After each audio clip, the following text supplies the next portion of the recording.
Para começar o programa, o nosso programa com o pé direito, com a astral lá em cima, muito entretenimento para você nessa manhã maravilhosa. Nós iremos receber a mentora e coach de carreira, Richelle Tamura, que já está aqui na nossa salinha esperando para a gente para explicar um pouco melhor sobre o que é essa transição de carreira, como se encaixar e se destacar no mercado de trabalho. É uma dúvida muito frequente depois pós-pandemia. Com certeza. O pessoal ficou muito em casa refletindo, o que eu faço, o que eu vou deixar de fazer, como que eu posso mudar. E ela é uma expert nisso. Richelle, seja muito bem-vinda, tudo bom? Bom dia, olá! Bom dia. Tudo bem? Tudo é um bem prazer com vocês, recebê-la é um aqui. Prazer é meu, muito Eu já obrigada. gostei que eu sempre falo, a Richelle veio sem anel, Gabi, porque às vezes um soquinho machuca. Gui, eu quero começar já perguntando o que é a transição de carreira e se isso que o Gui falou da pandemia tem a ver, se a gente está vivendo um período de transições. Com certeza, gente. A transição de carreira é muito interessante a gente contextualizar isso, né? O que é, porque muitas pessoas acham que transição de carreira é só quando eu estou desempregado. Então, eu estou desempregado, eu estou em transição de carreira. Mas, na verdade, não. Se você quer mudar de área, se você quer mudar de empresa, se você quer empreender, ou se você quer mesmo ser reconhecido na sua própria empresa, você está fazendo uma transição de carreira. Quando você muda de cargo, quando você ascende de cargo, você está também fazendo uma transição de carreira. E sim, este momento de pandemia foi fundamental para que as pessoas repensassem, né, as suas carreiras, os seus objetivos e até mesmo o teu propósito de vida. Será que o que eu faço está alinhado com os meus valores, com o meu propósito? Então, por isso, muitas pessoas, não só no Brasil, mas nos Estados Unidos, né, tem tido um movimento muito grande que a gente chama de a grande renúncia. Muitas pessoas pedindo demissão dos seus trabalhos. Olha só. E está acontecendo um movimento de demissão em massa, né? Mais de 4 milhões em fevereiro desse ano. Então, assim, estão pedindo demissão para ser feliz, sabe? Para fazer aquilo que realmente lhe faz feliz. Eu acredito muito que o nosso trabalho está ligado com o nosso propósito de vida e com o nosso dom também. Você acredita que a pandemia impactou nessa transição das pessoas terem que olhar para dentro, de realmente entender o que elas gostam, como elas querem viver? Como eu posso dizer? Uma filosofia da vida mesmo como um todo. Parar para analisar o que está acontecendo no campo profissional. Sim, com certeza. O impacto da pandemia no mercado de trabalho como um todo, né, ele foi muito grande. Muitas empresas foram abertas e muitas empresas foram fechadas nesse momento. Então, assim, como foram abertas? Porque muitas pessoas foram demitidas e aí, com aquele dinheiro da rescisão, acabaram abrindo pequenas empresas, né, viraram microempreendedores. Ao mesmo tempo, as empresas que eram de menor porte e que não conseguiram suportar essa pressão da pandemia, elas também fecharam. Então, ou seja, você tem dois cenários aí, profissionais entrando no empreendedorismo e profissionais que eram empreendedores voltando para o CLT. E aí, essas pessoas, elas sentem muita dificuldade de como fazer isso. Quem vai para o empreendedorismo tem dificuldade de saber que área que vai entrar, né? E também desenvolver outras habilidades, porque quando a gente vai empreender, a gente conhece muito da nossa entrega, mas a gente não conhece, por exemplo, de marketing, a gente não conhece de vendas, a gente não conhece de fiscal. E quando você abre uma empresa, né, inicialmente você é eu-presa, né? Muitas pessoas, Eu-presária. Né? Exatamente. E aí você precisa minimamente conhecer um pouco dessas outras habilidades para você levar o teu negócio. E aqueles profissionais que eram empreendedores e ficaram muito tempo fora do mercado de trabalho, muitas vezes eles querem voltar para o CLT numa outra área e também sentem dificuldade, né, nesse processo. Então, a mentoria de carreira, ela ajuda justamente nisso, para direcionar tudo isso. Olha só que legal. Richelle, você falou que em fevereiro apenas não, né? Porque olha que número estrondoso, 4 milhões de pessoas foram demitidas, pediram demissão nos Estados Unidos. Também pode ser por conta da pandemia, a gente nunca vai saber o real motivo, mas qual que é a maior questão que esses profissionais chegam até você e falam numa conversa? O que eles entregam para você, o que eles mais pedem?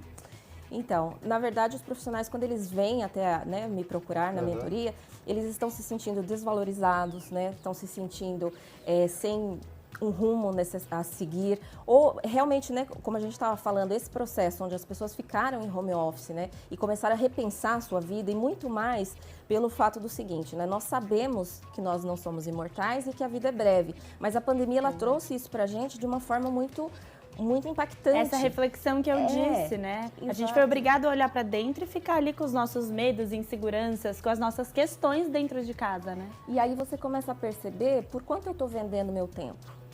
Isso é uma questão muito... Hoje, depois dessa pandemia que vocês dois acabaram de falar, as pessoas acabam refletindo, mas será que eu estou trabalhando por dinheiro ou o dinheiro está...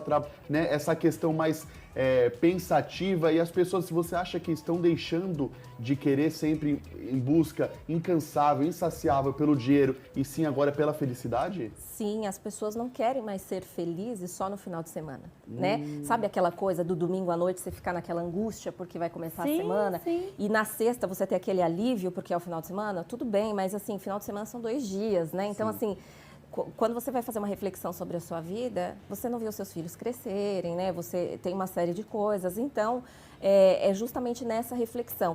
E voltando àquilo que eu estava falando sobre esse movimento dos Estados Unidos, há 2 semanas atrás, a Beyoncé lançou uma música chamada Break My Soul, que ela fala, né? Você não vai destruir a minha alma. E essa música se tornou hino desse movimento nos Estados Unidos, porque ela fala durante a música, né? Que eu não quero mais ficar trabalhando tantas horas por dia, né? Essa empresa está sugando tudo de mim. Então, assim, é um movimento que as empresas precisam se colocar a par disso, né, para olhar mais para o ser humano que trabalha naquela empresa, né? O nosso maior, assim, o maior ativo de uma empresa ainda são as pessoas, por mais que nós estejamos num momento tecnológico muito grande, mas as pessoas ainda são fundamentais, né?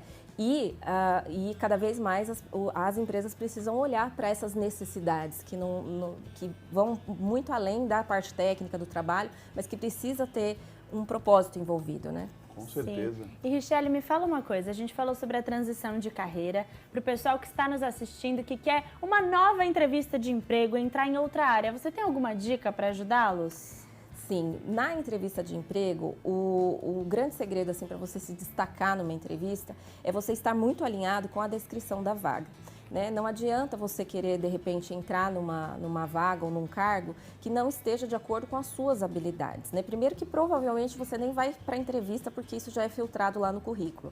Mas quando você vai para a entrevista, você precisa demonstrar para o recrutador que você tem aquelas habilidades que ele está buscando, né? Aqueles requerimentos, e também o quanto você pode contribuir com aquela empresa. Então, é muito comum as empresas perguntarem assim, por que eu devo te contratar? E nesse momento você começa a falar sobre você. Ah, porque eu sou uma pessoa, né, responsável, porque essa empresa vai ser uma boa oportunidade para mim. Mas não, na verdade, o que ele quer saber é o quanto você pode contribuir com essa empresa, né? Através dos resultados que você já teve, através das suas habilidades, enfim, quanto você pode contribuir para ele. E aí, se você demonstrar isso muito bem, provavelmente a vaga será sua. Olha só, e Richelle, me tira uma dúvida. Se eu estiver errado, por favor, me corrija. Antigamente, os nossos currículos, eles eram muito quadrados, né? Ah, eu sou formado em tal coisa, trabalhei em tal lugar e tenho tais cursos. Hoje, você coloca também as suas habilidades, as suas conquistas, os seus objetivos, você coloca muito mais coisa. É assim mesmo? Sim. Hoje em dia, né, e já há um tempo, nós temos assim, 2 termos muito importantes, né, dentro desse contexto, que são as hard skills e as soft skills. Sim. As hard skills são as nossas habilidades técnicas, que é tudo isso que você falou, os cursos que eu tenho, as coisas que eu consigo comprovar através de certificados, né? E as soft skills são as nossas habilidades comportamentais, que ao longo do tempo foi percebido que elas são até mais importantes do que as hard.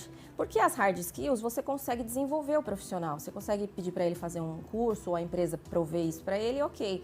Agora, as soft skills, elas são mais da nossa personalidade. Então, é muito mais difícil você mudar a personalidade de alguém do que adquirir um conhecimento técnico. Então, por isso que se fala que as pessoas são contratadas pelo seu currículo, pelas suas hard skills, e muitas vezes são demitidas pelo comportamento, pela soft. E quando a gente fala em busca por emprego, o LinkedIn é realmente importante? Ele tem ali uma parcela de importância nessa busca? A gente tem que ter o LinkedIn?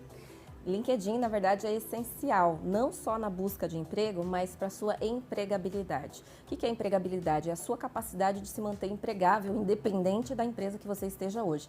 Porque nós sabemos que as empresas, né, elas nos dão uma estabilidade, mas até certo ponto, né? De repente a empresa pode ser vendida, pode mudar a gestão, pode acontecer uma série de coisas e você se vê numa situação ruim. Então, o LinkedIn é uma ferramenta e é uma rede social para você se manter ativo, assim como você se mantém no Instagram, assim como você se mantém no Facebook, claro, com assuntos, né, direcionados para o profissional, Mas é fundamental você manter o LinkedIn, porque os recrutadores, eles estão diariamente buscando talentos. 60% das vagas, elas não chegam a ser publicadas. Antes delas serem publicadas, os recrutadores estão buscando no LinkedIn e assim que eles encontram, eles entram em contato com a pessoa e já fecham essa vaga. Isso se torna muito mais rápido, né, esse processo, do que ele abrir um processo seletivo, porque cada processo que ele abre, ele recebe 300, 400 currículos, né? Então, assim, é muito mais rápido ele encontrar o talento lá. Só que ele só vai te encontrar lá se você estiver ativo na rede, se você estiver bem posicionado. Sim, sim. Richelle, agora para o pessoal, para os nossos telespectadores que estão nos assistindo, que querem fazer essa transição de carreira ou que não estão felizes no próprio emprego e acham que podem mudar, que possam evoluir, você tem um recadinho para eles? Eu tenho um recado, assim, antes, quando as pessoas vêm, né, para mim e falam, olha, eu quero mudar de emprego, primeiro, nós fazemos um mergulho profundo no autoconhecimento para entender o que realmente vai te fazer feliz.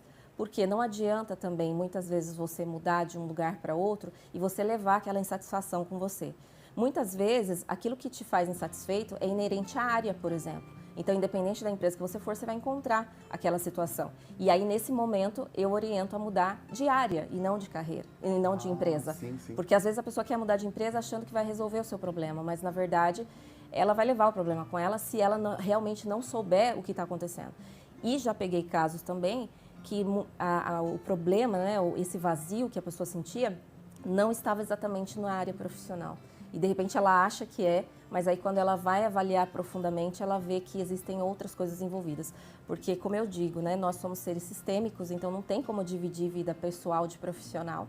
Né? A gente tem uma vida só em todas as áreas, então a gente precisa fazer, né, um profundo autoconhecimento para entender realmente se essa sua insatisfação está relacionada com o trabalho e para onde ir. Porque assim você evita de gastar tempo e investimento numa coisa que de repente não vai te fazer feliz de fato. Muito bom, Gabi. Richelle, muito obrigada. Foi um prazer conversar com você. Obrigada, o prazer foi meu. Agradeço pela oportunidade, pelo convite. Obrigado a gente. Pessoal, nós vamos para um rápido intervalo, mas como a gente sempre fala, o Vale Demais está apenas começando nessa sexta-feira maravilhosa. Não sai daí não, rapidinho. Pois eu sou da felicidade que